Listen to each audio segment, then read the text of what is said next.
10 grams of gold 1.2 lakhs across பண்ணி போயிட்டு இருக்கு and 1 kg of silver almost 1.7 lakhs க்கு க்ளோஸா ட்ரேட் ஆயிட்டு இருக்கு. ரெண்டுமே ரெக்கார்ட் ஹைஸை ஹிட் பண்ணிட்டு இருக்கு. and you might be wondering gold and silverோட அப்படி என்ன ஆயிட்டு இருக்கு that எல்லாரும் அதை பத்தி பேசிட்டு இருக்காங்க. By the end of this video நீங்க ஒரு பவர்ஃபுல் அண்ட் வேல்யூபிளான நாலேஜை கெயின் பண்ண போறீங்க. அதாவது எப்படி ஒரு few hundred rupeesல கோல்ட் அண்ட் சில்வர்ல இன்வெஸ்ட் பண்றது அப்படின்ற ஒரு knowledge you will be gaining at the end of this video. So brothers and sisters, let's learn. First of all, gold and silverல எப்படி இன்வெஸ்ட் பண்றது அப்படின்னு பார்க்கறதுக்கு முன்னாடி கோல்ட் அண்ட் சில்வரோட பிரைசஸ் ஏன் இன்க்ரீஸ் ஆகிட்டே போயிட்டு இருக்கு, அதுக்கு முன்னாடி இருக்க ரீசன்ஸ் என்ன, அதை பத்தி உங்களை அவேர் பண்றது என்னோட ரெஸ்பான்சிபிலிட்டி. ஸோ முதல்ல நான் அதை கிளியர் பண்ணிடுறேன். தென் we will move on to the next section of how to invest in those gold and silver. Okay, first அதுக்கு பின்னாடி இருக்க ரீசன்ஸ் என்னன்றதை முதல்ல புரிஞ்சுக்கோங்க பிரதர். ஃபர்ஸ்ட் பாயிண்ட், நான் கோல்ட்ல இருந்தவன்.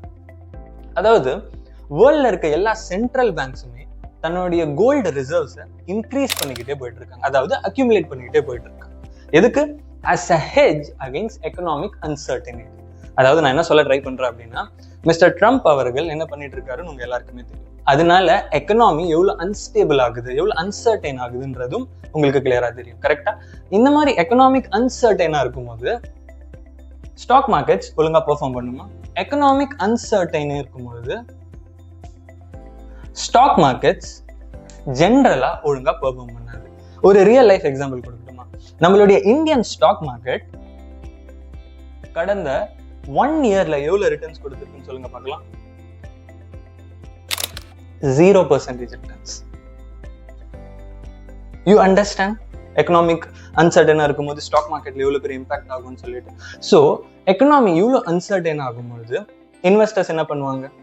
தன்னுடைய மணியை ரிஸ்கி இன்ஸ்ட்ருமெண்ட்ஸ்ல இருந்து வித்ட்ரா பண்ணிட்டு ஒரு சேஃப் இன்ஸ்ட்ருமெண்ட்ஸ்ல இன்வெஸ்ட் பண்ணுவாங்க. சேஃப் இன்ஸ்ட்ருமெண்ட்ஸ் என்னது? கோல்டு.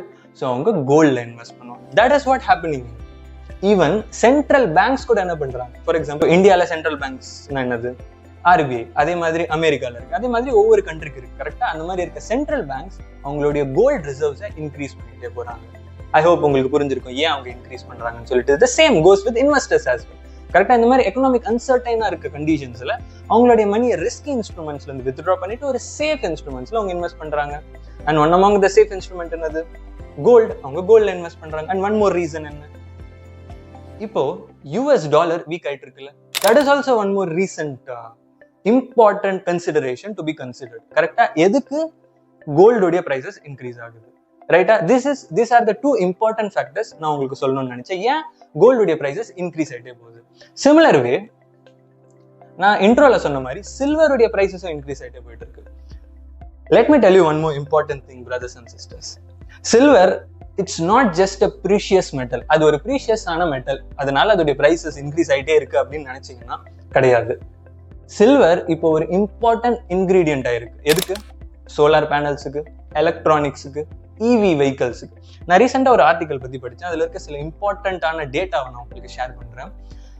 சில்வருடைய டிமாண்ட் எலக்ட்ரிக் வெஹிக்கல்ஸ்ல இந்த கம்மிங் இயர்ஸ்ல நியர்லி 40% இன்க்ரீஸ் ஆக போகுது.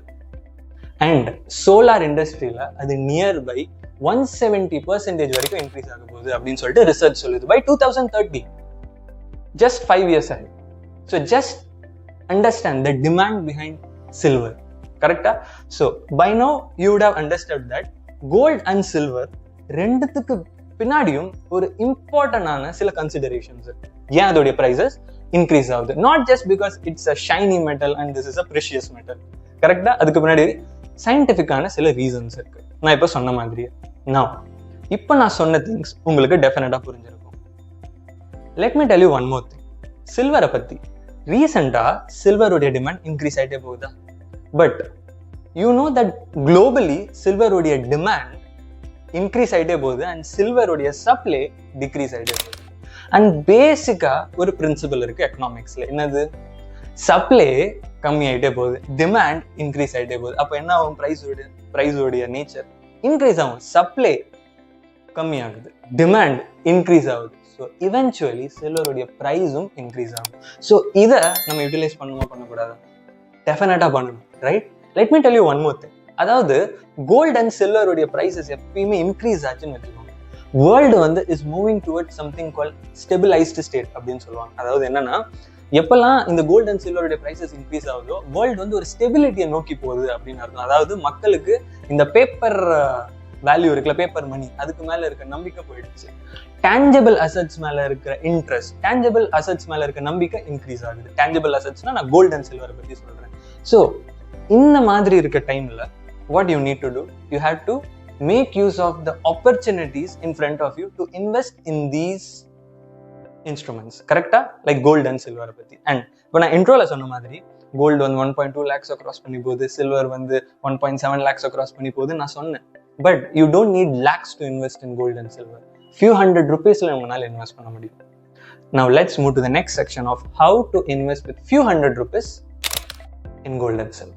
ஒரு few hundred rupeesல you can invest in gold. நான் சொன்ன மாதிரி ஒரு few hundred rupeesல you can invest in silver. எப்படி? With the help of ETFs, exchange traded funds, right? இது வந்து சீரீஸ்ல இருக்க தேர்ட் வீடியோ. நம்ம முன்னாடி 2 வீடியோ கவர் பண்ணியிருக்கோம் in this series of investing with just few hundred rupees. அது நீங்க if you want you can just explore. அதில் வந்து நம்ம எப்படி ஒரு few hundred rupeesல இந்தியன் ஸ்டாக் மார்க்கெட்ல இருந்து இன்டர்நேஷனல் ஸ்டாக் மார்க்கெட்ஸ்ல இன்வெஸ்ட் பண்றது அப்படின்றத நம்ம கவர் பண்ணியிருக்கோம். This is the third video in this series. Okay, let's continue. So இப்போ நான் சொன்ன மாதிரியே நம்ம கோல்ட்ல எப்படி இன்வெஸ்ட் பண்ண முடியும்? கோல்டு ETFல இன்வெஸ்ட் பண்ணலாமா? First let me explain. உங்களுடைய கோல்டு ETF நான் உங்களுக்கு அவைலபிள் ஆப்ஷன்ஸ் பத்தி சொல்றேன். But first let's understand the concept. half knowledge is always dangerous. So gold ETF என்ன பண்ணும் அப்படின்னா, உங்களுடைய கோல்டு பிரைஸ் இருக்குல்ல, இப்போ whatever so and so கோல்டுடைய பிரைஸ் இருக்குல்ல, ஸோ கோல்டுடைய பிரைஸை உங்களுடைய கோல்டு ETF ட்ராக் பண்ணிக்கிட்டே இருக்கும். அப்படின்னா கோல்டு பிரைஸ் இன்க்ரீஸ் ஆச்சுன்னா உங்களுடைய கோல்டு ETF என்ன ஆகும்? இன்க்ரீஸ் ஆகும். கரெக்டா? அண்ட் வைஸ் வர்சா, அது டிக்ரீஸ் ஆச்சுன்னா இதுவும் டிக்ரீஸ் ஆகும். ரைட்டா? So gold ETF tracks your gold. கரெக்டா? சிமிலர் வே என்னென்ன அவைலபிள் ஆப்ஷன்ஸ் இருக்கு நம்ம இந்த கோல்டு ETFல இன்வெஸ்ட் பண்றதுக்கு? Let me tell you brother. நான் உங்களுக்கு அவைலபிள் ஆப்ஷன்ஸ் பத்தி சொல்றேன். நான் சைட்ல ஸ்கிரீன்ஷாட் அட்டாச் பண்றேன் so that you will have a complete picture of what I'm trying to say. See, gold ETF, there are multiple options. One by one சொல்றேன். Nippon India Gold ETF அப்படின்னு ஒன்று இருக்கு. நான் சைட்ல அட்டாச் பண்றேன். I hope you will be seeing that. Nippon, இது வந்து AMC. இந்த கம்பெனி தான் இந்த ETF லான்ச் பண்ணிருக்காங்க. few hundred rupees, right? SBI, கரெக்டா? இந்த AMC அவங்களுடைய கோல்டு ETF லான்ச் பண்ணிருக்காங்க. நீங்க சைட்ல பார்க்கலாம். ICICIயும் அவங்களுடைய கோல்டு ETF லான்ச் பண்ணிருக்காங்க. HDFCயும் அவங்களுடைய கோல்டு ETF லான்ச் பண்ணிருக்காங்க. இது எல்லாமே உங்களுக்கு முன்னாடி இருக்கிற ஆப்ஷன்ஸ். இது மூலியமா இதுல நீங்க இன்வெஸ்ட் பண்ணீங்கன்னா நீங்க என்ன பண்றீங்க? கோல்டு ETFல இன்வெஸ்ட் பண்ணிட்டு இருக்கீங்க. அப்படி நீங்க கோல்டு ETFல இன்வெஸ்ட் பண்ணிட்டு இருக்கீங்கன்னா அப்படின்னு என்ன அர்த்தம்? நீங்க இன்வெஸ்ட் பண்ற உடைய instrument is tracking gold price. So gold price increase ஆச்சுன்னா which is in lakhs, அது இன்க்ரீஸ் ஆச்சுன்னா நீங்க few hundred rupeesல இன்வெஸ்ட் பண்றீங்களா, உங்களுக்கு அதோட பெனிஃபிட் கிடைக்குது.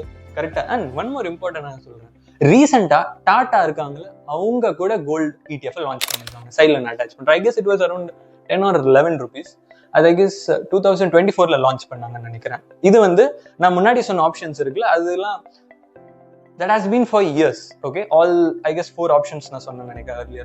That has been for years. This Tata இருக்குல்ல, this is for just 10 and 11 rupees.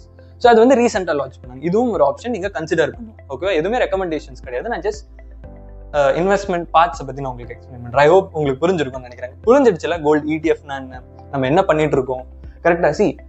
நான் என்ன பண்ணிட்டு இருக்கேன் அப்படின்றது உங்களுக்கு தெரிஞ்சதுன்னா நீங்க ரிஸ்க் எடுக்கல பிரதர். எப்ப தெரியுமா ரிஸ்க் ஆகும்? ஸ்டாக் மார்க்கெட்ல எனக்கு என்ன பண்றேன்லாம் தெரியாது, எல்லாரும் பண்ணிட்டு இருக்காங்க, நானும் பண்றேன் அப்படின்னு பண்ணீங்கன்னா then you are definitely correctly in the wrong path brother. ஓகேவா? நான் என்ன பண்ணிட்டு இருக்கேன், I know the risk, then you are in the right direction. You understood?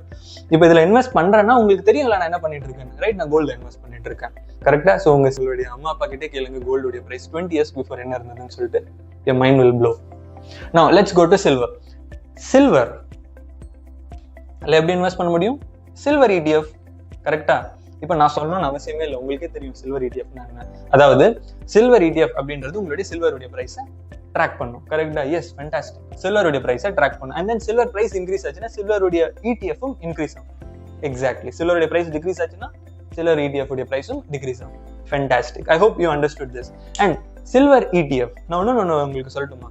Silver ETF வந்து இந்தியாவில் ரீசெண்டாக தான் பிரதர் இன்ட்ரடியூஸ் ஆச்சு. I guess it was in 2022ல தான் சில்வர் ETF லான்ச் ஆச்சு. ஓகேவா? There are 2 options available. ஒன்று வந்து இந்த நிப்பான் வந்து அவங்களுடைய சில்வர் ETF லான்ச் பண்ணியிருந்தாங்க. And then I guess it was ஐசிஐசியும் சில்வர் ETF லான்ச் பண்ணியிருந்தாங்க. நான் ரெண்டுத்துடைய ஸ்க்ரீன்ஷாட்டும் உங்களுக்கு சைடில் அட்டாச் பண்ணுறேன். இதெல்லாம் உங்களுடைய available options brother. Okay, I hope இப்போ உங்களுக்கு புரிஞ்சிருக்கும் எப்படி கோல்டில் என்னால் இன்வெஸ்ட் பண்ண முடியும் ஃபியூ ஹண்ட்ரட் ருபீஸில், எப்படி என்னால் சில்வரில் இன்வெஸ்ட் பண்ண முடியும் ஒரு ஃபியூ ஹண்ட்ரட் ருபீஸ். கரெக்டாக இப்போ நான் சொன்ன மாதிரியே you need lakhs to invest in gold and silver, or you just need few hundred rupees and the correct mindset and right knowledge to invest in gold and silver. கரெக்டா? So ஃபைனலாக ஒரு சில இம்பார்ட்டண்டான கீ டேக் அவேஸ் மட்டும் நான் சொல்லிட்டேன் brothers and sisters. அதாவது இந்த கோல்டு ETF இருக்கட்டும், சில்வர் ETF இருக்கட்டும், இதெல்லாம் எங்கே போய் வாங்குவீங்க? இப்போ நீங்கள் போய் ஒரு ஸ்டாக்கை வாங்குறீங்களா, உங்களுடைய டிமெட் அக்கௌண்ட் ஜெரோதாவாக இருக்கலாம், ஏஞ்சல் ஒன்னாக இருக்கலாம், அப்ஸ்டாக்ஸாக இருக்கலாம். அதே மாதிரி அங்கே போயிட்டு இப்போ நான் சொன்ன ETF உடைய பேர் இருக்கல சைடு, அதை நீங்கள் சர்ச் பண்ணீங்கன்னா உங்களுக்கு வரும். அதில் நீங்கள் பை பண்ணலாம். Just like how you buy a stockல same way you will be buying an ETF. And most important, நீங்க எப்பனா அதை பை பண்ணலாம், எப்பனா நீங்க அதை செல்லும் பண்ணலாம். கரெக்டா? கொஞ்சமா ஸ்டார்ட் பண்ணுங்க, கண்டினியூஸா keep accumulating it so that long டேர்ம்ல அது உங்களுக்கு டெஃபினட்டா பெனிஃபிட் கொடுக்கும். நான் ரொம்ப இம்பார்ட்டன்டா ஒரு இம்பார்ட்டன்டான ஒரு பாயிண்ட்டை நான் ஹைலைட் பண்ணணும். இப்போ நான் சொல்ற எந்த ஆப்ஷன்ஸும் கெட் ரிச் குவிக் ஸ்கீம்ஸ் கிடையாது. கரெக்டா? இன்னைக்கு போட்டா நாளைக்கு டபுள் அந்த மாதிரி ஆப்ஷன்ஸ் எல்லாம் கிடையாது. இது எல்லாமே ஜெனுவினா ஒரு ஸ்டெபிளைஸ்டு growth உங்களுக்கு கொடுக்குற ஆப்ஷன்ஸ் தான் இப்போ நான் சொன்ன எல்லா ஆப்ஷன்ஸ். கரெக்டா? ஸோ ஒரு ப்ராப்பரான ஒரு கைடன்ஸ் உங்களுக்கு கிடைக்கணும். அதுதான் இந்த சேனலோடைய மோட்டிவேஷன் அண்ட் இந்த சேனலோடைய ரெஸ்பான்சிபிலிட்டியாகவும் நான் நினைக்கிறேன், அண்ட் என்னுடைய ரெஸ்பான்சிபிலிட்டியும் கூட. So finally share this video with your friends and families so that அவங்களுக்கும் எப்படி ஒரு ஃபியூ ஹண்ட்ரட் ருபீஸ்ல கோல்ட் அண்ட் சில்வர்ல இன்வெஸ்ட் பண்ண முடியும் அப்படின்ற ஒரு அவேர்னஸ் அவங்களையும் போய் சேரட்டும். So spread this video to spread the awareness. So with that, signing off from you all.